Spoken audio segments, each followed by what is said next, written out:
গভীর রাত, চাঁদনি রাত, সন্তানকে চাঁদনি আকাশের রাত, আকাশের নিচে চাঁদনি রাতে শোয়ায় রেখেছেন।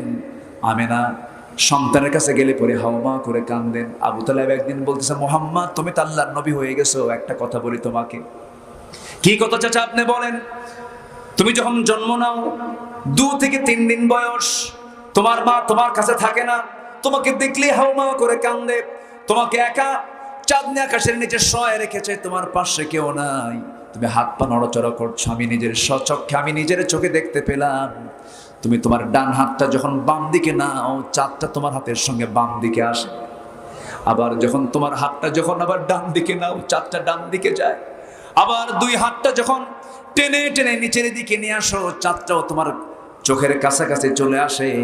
এই যে চাঁদটা ডানে যায়, চাঁদটা বামে যায়, নিচের দিকে চলে আসে, কাছাকাছি চলে আসে। এটা কি সত্য দেখছি না মিথ্যা দেখছি?